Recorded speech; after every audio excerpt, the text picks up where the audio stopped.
Hey there, clarophiles and clarophilettes.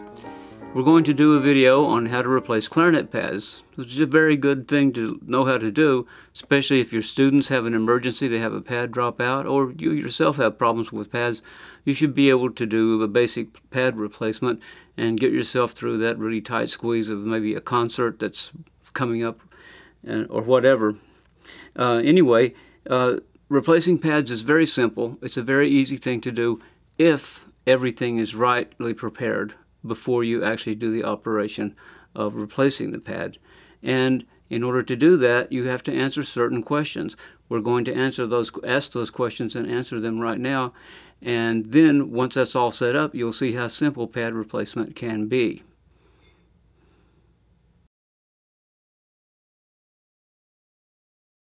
Clarinet pads come in many different sizes, many different shapes, and they're made out of many different materials.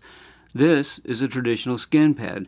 It's made of a disc of felt that's wrapped in cow intestines, and it's backed up by a very firm pasteboard, and it's all glued together there. This is a double bladder pad, which means basically it has two skins that are wrapped around, and that gives it a little bit of extra sealing power. And these are the traditional pads that you find in most clarinets today.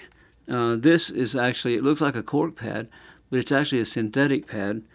It's a quiet cork pad. It's made by Valentino.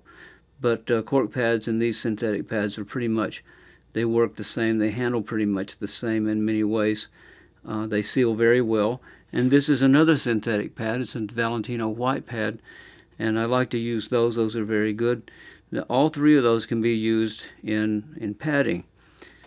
The next question would be, what kind of glue would you like to use to install one of these pads or the other? You know, we have two different types of glue. This is called George's glue. It actually was used originally for furniture work, and it was developed by a repair tech and George Jameson, who lived in Milwaukee. And it's a wonderful glue. It's a very high temperature glue. It works super well, and it's used mainly for installing cork pads and skin pads. Now, you can get it in stick form, but I really like to put it in a pellet form. Now, and then here's a very common glue that's used by a lot of repair techs, and that is hot melt glue. This is a low temp hot melt glue. It's certainly the kind of stuff that you would want to use on the Valentino synthetic pads, because you don't want to use high temperature in order to seat those pads. So there are other kinds of glues that are French shellac. French shellac is not really used very much anymore. It was a very good material for gluing in pads, but it would also shrink and pads would drop out. You must have much less problem with pad droppage when you use George's glue and when you use this stuff. George's glue is available from J.L. Smith. You can find him on the internet. Hot melt glue, low temp hot melt glue, you can get at any hobby shop, and a lot of these things are available at hobby shops. So anyway, today I'm going to be using George's glue, and I'm going to be floating in a skin pad.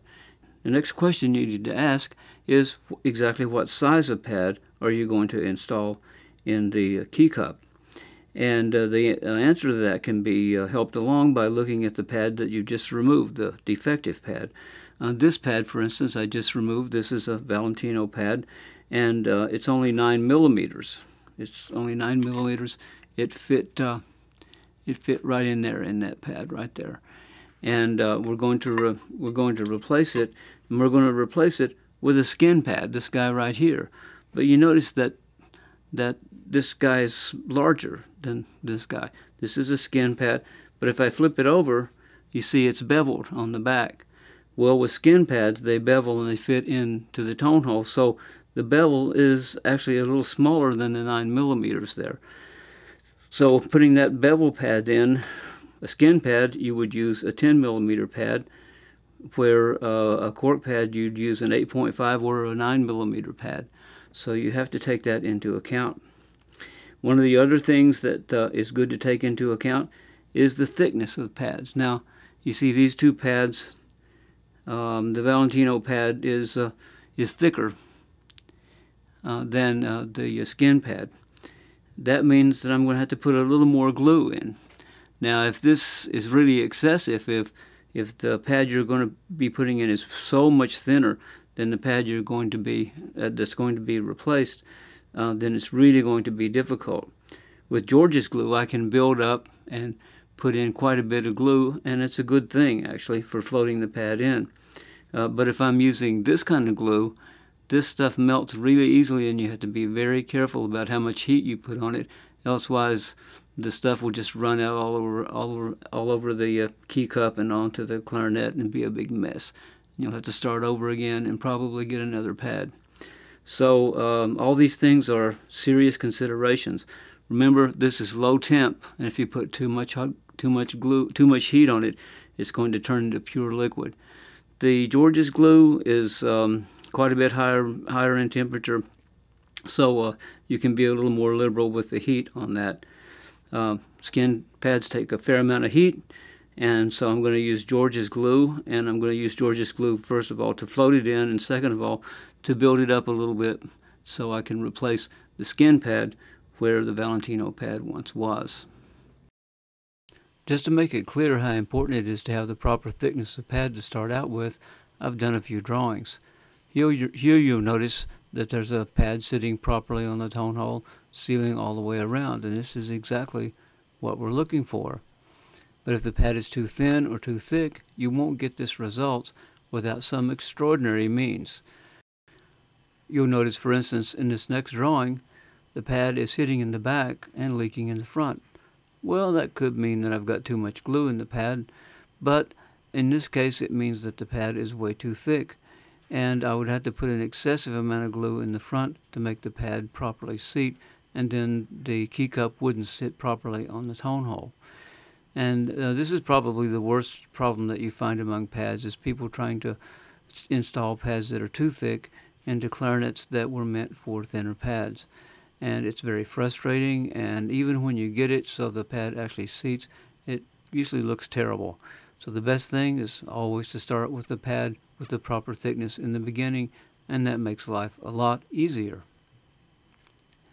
The next pad you'll see is leaking in the back and hitting in the front. And this is in spite of quite a bit of glue there in the pad cup.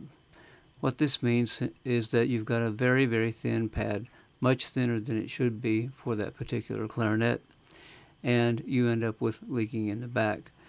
And again, this is a solvable problem unless the case is really, really extreme in terms of the thinness of the pad. But the best thing, as always, is to have a pad of the proper thickness, and it simplifies life a whole lot. Besides the pads, what else am I going to need to make sure that I've got everything prepared properly for this pad replacement? Well, I'm going to need a spring hook, maybe.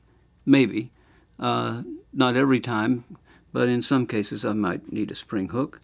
I'm going to need a needle here in order to prick the pad. The pads seal very well, so if you put heat on them, they can balloon up. But if you put a little bitty pinhole in them, then that allows the heat to escape, and then the bladder pad won't balloon up, because you don't want that. The other thing is that I'm going to include a pad slick. Now, you can use a normal table knife to do that, the ones without any edge. The table knife will work really well, or any thick, flat piece. I would round it off if I were you, sand it so it's smooth and everything, because that can cut the skin if you're not careful. And you're going to also probably need, if you have to remove the key, you're going to need a screwdriver. And in fact, we are going to be removing the key I'm going to replace, and I'm going to do that right now.